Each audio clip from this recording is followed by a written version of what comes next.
Welcome to today's paper crafting YouTubers Hop.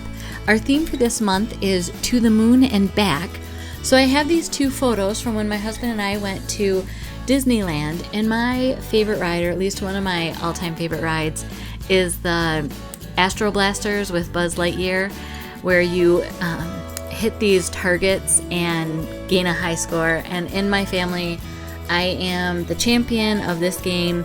Toy Story Mania and the Web Slingers I can be beat at. So far, Astro Blasters, I am still full-time reigning champion. So what I thought I would start with this layout is to use my textured paste and the star stencil from Close to My Heart, and just create some textured stars for the background of this To the Moon and Back. And I didn't want necessarily the stars cascading from one side to the other like they're on the stencil. So I decided to take one big star and use it kind of as my pivot point for the rest of the stencil. So you can see that I'm trying to line it up here. It isn't necessarily exactly perfect, but it gives it a different feel or a different look. Because I've used the stencil now, I think 3 or 4 times on different layouts, twice being with just the white textured paste, not even tinting it, I wanted to give it a new feel, a different look. So by lining up that star and turning it around that axis, as they say, I think that worked out well for me.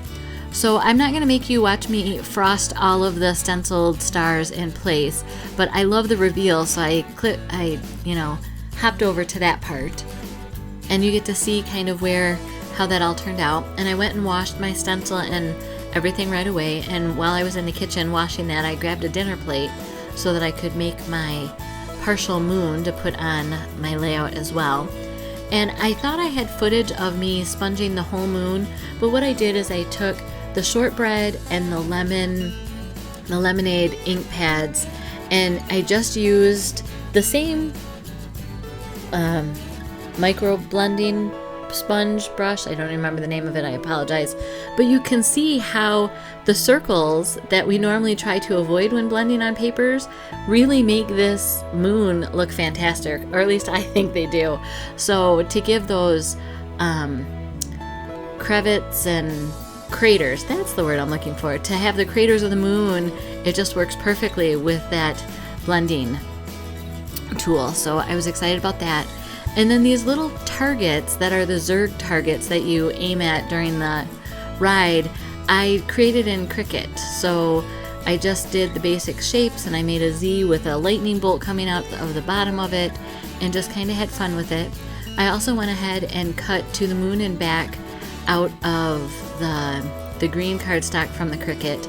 And in the bottom right hand corner, I kind of have my arm over it, I did To Infinity and Beyond on a 2x3 sign, and that of course is the Buzz Lightyear slogan. And my husband and I have been married for 26 years now over that, and just we have a lot of fun together. And I love him to the moon and back.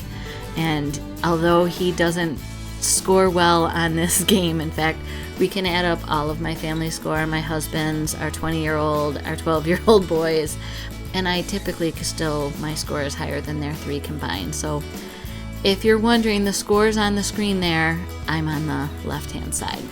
So I was stamping out some embellishments to add that I was going to fussy cut and add to this layout, and I realized after I stamped the rocket ship that this might be something that you aren't familiar with. So because of the clear stamps, I used the corner of the red ink pad to stamp the inside elements of that rocket ship, and then carefully just used again the edge of the Pacifica ink pad to ink around the edges of it, and it just gives a really nice two-tone stamp effect pretty easily.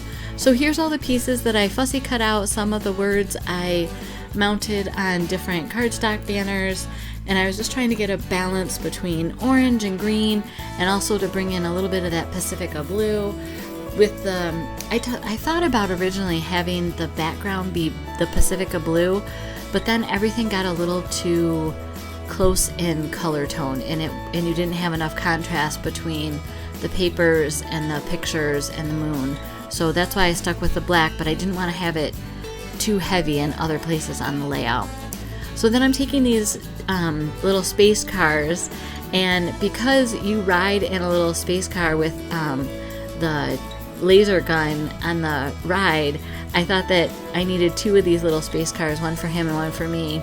And we will both end up aiming at a target. You'll see that I'll add those later. So I'm just dry fitting where I want all of the different embellishments to come from. The stamp sets are all older retired stamp sets. I apologize for that. My husband is a robotics engineer by training, so anytime there was a robot stamp, I had to purchase it. And then he was also working on a ride that was themed around out of this world things, so I also have spaceships and those kind of stamp sets as well. And I decided to take this May Your Circuits Be, I think, programmed for a happy day, and put that at the very top of the thing, of the layout, excuse me. And I'm trying to make kind of like a circle around the moon of the embellishments and the photos, and not necessarily have everything just scattered and thrown on, but that it's kind of a circle with some spokes on it. It's a very busy layout, especially for my style, but I think for this, it works. For the ride, if you've ever been on it, for, us and the fun that we have, and, he'll move the cart just so that I can't get a good aim on some of my known hidden targets, so we just have a lot of fun. So I think this kind of hopefully shows the fun that we have while on this ride. So I'm going to speed up the video now, and as I attach all of the embellishments in their places, for the most part they're where they're going to be. I don't know if you noticed, but I tucked one of the triangular targets behind To Infinity and Beyond, because it's the hidden targets on the ride that give the most points. So you have to tuck some of those in behind, because that's where you can really build up your scores, by getting a couple of those. And here I'm pop dotting some of the embellishments. I'm just adhering directly to the background, some of the others. I'll end up using a notebook paper from a stamp set from Art Booking, the cartridge Art Booking, and it was a stamp set that came with it. Oh, I forgot. I found these yellow acrylic stars that actually came in a convention bundle from, I believe, 2020. And they got pushed and they fell off the back of a shelf, and I just found them this week, and I thought for this layout how perfect it would be. This is that Art Booking stamp set I was talking about that has this notebook paper in it.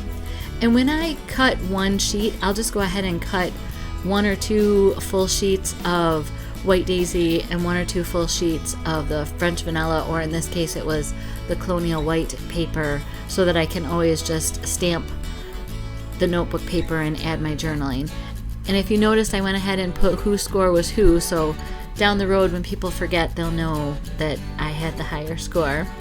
Here's some close-up. You can see the details of those stars.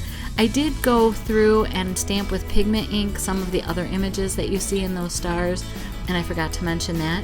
If you've already subscribed to my channel, thank you so much. I truly appreciate you. If you haven't, you could do that now. Here's a video you may be interested in. Be sure to check out all the other hoppers in today's hop. Have a great day.